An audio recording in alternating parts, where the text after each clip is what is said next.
What's up YouTube, Capital G here talking about Trickstars in this video and my ever-growing concerns with the direction that Konami seems to be taking this deck in. And let me just say at the beginning of the video, I am a fan of the Trickstar archetype. It's not why I'm making this video, but I do actually enjoy the deck. I think maybe a month ago, I started playing the deck on my live stream, and it took me a little while to get past the negative stigma of the deck. Well, there's actually a couple of them. Number one, it being kind of like a burn deck. Yu-Gi-Oh! Players are going to attach a stigma to it, and then number two, it's kind of played by the lead female protagonist on the anime, which traditionally those decks and archetypes have just sucked. I mean, look at Melodious. So I looked at Trickstar at the beginning and I was like, oh god, anime girl deck, it's going to be terrible. Then I started playing it, and I really thought that it was fun. I mean, there's a lot of cool things that you can do. I like how the deck isn't completely burned. You gotta work in little amounts of burn damage. So it's like you never really know how your path to victory is going to be achieved. And there's just so many nice little disruptive things that you can do with Reincarnation and Honest, and, you know, really nice tech cards like Clashing Souls, and the certain things like being able to summon cards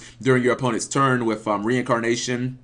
And obviously like Lycoris's effect, like little things like that I find to just be kind of unique and really fun about Trickstars. And let me just say this is not nearly the point of the video. I feel like Trickstars have so much of a bad rap in the Yu-Gi-Oh community. They are a very polarizing deck, but I don't feel like they deserve it at all. I mean, I think that it's just because of the fact that they do burn damage, and people, you know, as soon as they see that your deck does effect damage, they're like, ah, this deck is automatically cancer. And I'm like, wait a minute, how is this deck even remotely cancer if you compare it to something like Zodiac or True Draco or Spiral? It's Trickstars isn't even close in unfair things that the deck actually does. Even if you want to say Trickstar Reincarnation is something completely unfair, okay, well, that card's already limited in the OCG. So if you limit it in the TCG, then you really wouldn't have a leg to stand on. You really wouldn't have any arguments as to how the deck is cancer or unfair. I'm going to give you that. I'll just say, let's just go ahead and limit Trickstar Reincarnation to 1. Just to shut up the Trickstar haters for this video, I'll go ahead and just give you that.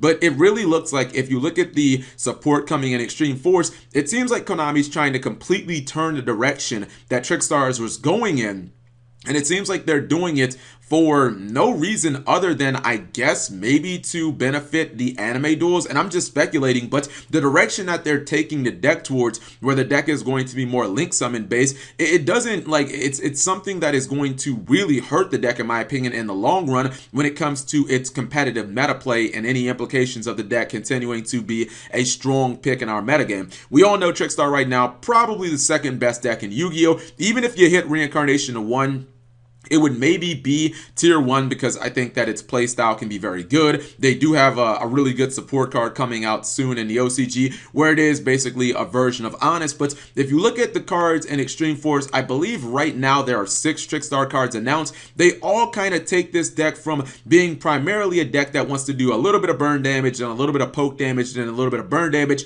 and maybe you link summon your Trickstar monsters rarely. Your link summoning usually comes with like Gofu and Scapegoat, to now kind of taking the deck in a direction where most of these plays seem to be completely focused on link summoning. Take, for example, the new Link monster coming out in Flames of Destruction. Not Bella Madonna. Trickstar are actually getting a Link 1 called Trickstar Bloom. You can only summon it with the baby Trickstars, like level 2 or lower, which means like Lily Bell, or I know that Trickstar have a new monster coming out that I think when you link summon with it, you get to bring it back from the graveyard. So a little bit of synergy. The first effect is basically useless. It just lets your opponent draw a card when you link summon this. So what they do, I give my opponent a card for free. Like, that's not really that good. Even if I have Lycoris plus Light Stage on the field, I'm only burning you for 400 damage, and that takes 2 specific cards just to get 400 damage, which is not exactly game breaking. The second effect, in my opinion, if it was not a hard once per turn, could possibly be game breaking, and I could see you doing some cheese stuff with it. It basically says if a Trickstar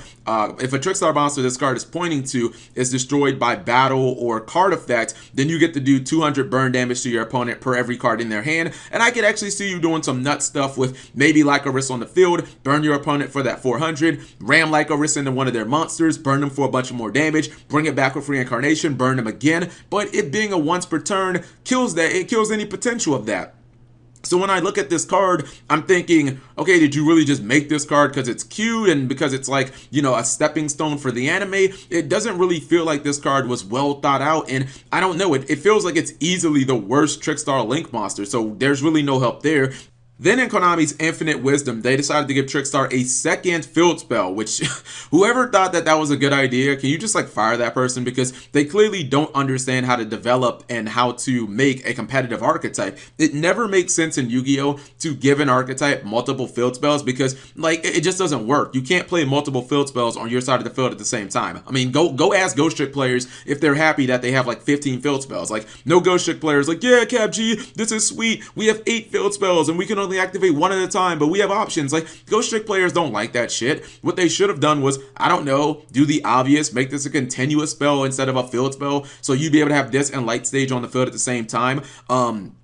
This is Trickstar Light Arena. For starters, they took the burn effect right out the card, so clearly that's telling you, like, all right, that burn effect, we don't want that in the game anymore. And when you really look at this card, objectionably, it's just worse than Light Stage. And that's pretty sad considering that by the time they get this in the OCG, it'll be almost a year since when Light Stage came out in Code of the Duelist. I mean, they replaced the Rhoda effect, the Rhoda effect that Light Stage has that basically gets you any monster in the archetype that's probably going to be a good effect forever. They replaced that with this weird link summon effect with basically, if you link summon a Trickstar monster, you can revive one of the monsters that you used as a material. But, I mean, that's nice. It has to come in defense mode, so it's not like you can even get link monsters out. The effect is negated, so you're not doing much with that monster except link summoning again, and it's a hard once per turn. Now, I kind of get why it's a hard once per turn. Otherwise, you'd be able to take a Lilybell and go straight into Bella Madonna, which that would have been good. Like, if you could take Lilybell and you could activate the effect like 4 times,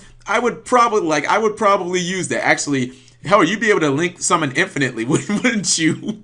That would be dope. I'd probably use it then. The second effect, I read that, and it's basically the same as Light Stage's effect, but it's just worse. Instead of actually locking down your opponent's card and making them send it to the graveyard during the end phase, you add it to their hand, which is like, what? Why would I want my opponent to have the Solemn back in their hand? You know how you can't play Solemn against Trickstar because they'll just lock it down with Light Stage, and then you lose your Solemn during the end phase? Like, why would I want to give you the card back so that you can potentially Twin Twister me or something like that, or set a bunch of back row and hide your Solemn when I could just send it to the graveyard? So I don't even understand A, why they made a second field spell, and then B, why they made it so much worse than the field spell that's already good and that's already played at 3. It's like, really? You thought giving me one free monster back from the graveyard that can attack, that can't activate its effects, was going to be better than a Rhoda for the entire archetype, which is good in every archetype ever? Like, come on.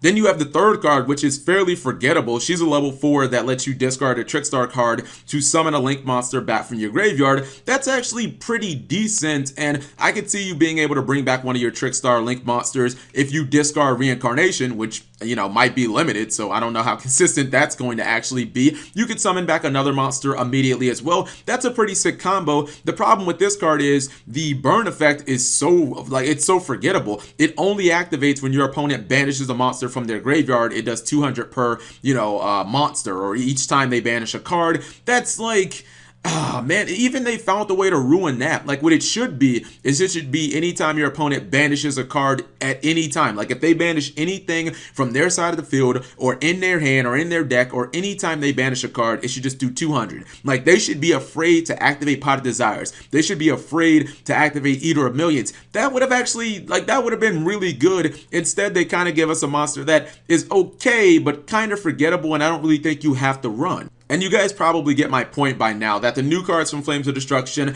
outside of Bella Madonna, just really aren't that good. The new direction that Trickstars are going in isn't going to be nearly as competitively viable, in my opinion, as the old direction. You're probably thinking, all right, Cap, it sucks, but, Trickstars aren't going to be as good. Just kind of move on. And I was 100% ready to move on. Just accept the fate that Trickstars aren't going to be that good anymore. And then I read the cards from the new Link Vrains box, which who knows when we're going to get that in the TCG, because I don't even know if the Link Vrains package exist in the TCG, and these cards are actually amazing. And I'm like, what are you doing, Konami? Because now you're just confusing me. You make some of the cards suck, and then you make some of the cards amazing, and it seems like you're pulling the deck in different directions. If you guys don't know, Trickstar are also getting a new Link 3 monster called Foxy Witch, and both of her effects are completely burn oriented. So it's like, what? I thought you were getting rid of all the burn shit, and then you release a new Link monster that has 2 burn effects.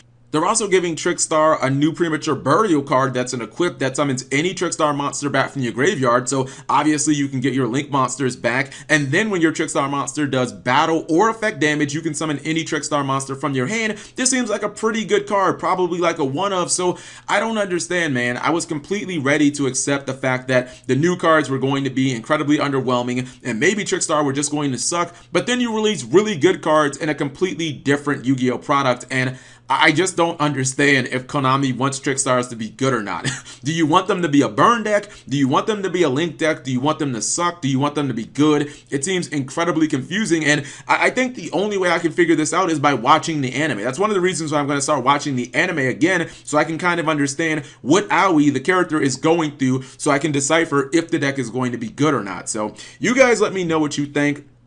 I feel like Konami is basically making the archetype have an identity crisis, and yeah, I think that, I don't know, I feel like Trickstars being a burn deck, as it, like, inherently it was pretty cool and the design of the archetype was excellent. I just don't think the design was very good for like anime duels. I mean, how does Aoi even lose duels when she's playing a deck that does easily like 3,000 burn damage in the first turn? Like, how does she even lose? Maybe that's why they're trying to change the design of the deck so that all her duels aren't just, ooh, I can do burn damage and win. So I don't know, whatever you guys think, leave it in the comment section below. I know a lot of people are going to say Cap G, Trickstars are cancer, they should be banned and just get rid of the archetype. I don't like an archetype being good, not like overpowered or anything like that, being a fair, good archetype, and then you just change the direction of the deck for no reason. Like, Trickstars were going on a good path. It kind of makes sense when you do it to like Red Eyes, because Red Eyes have sucked forever, so who really cares when you change the direction? But Trickstar were actually good, so like, why change it? If it ain't broke, don't fix it, I guess is what I'm saying.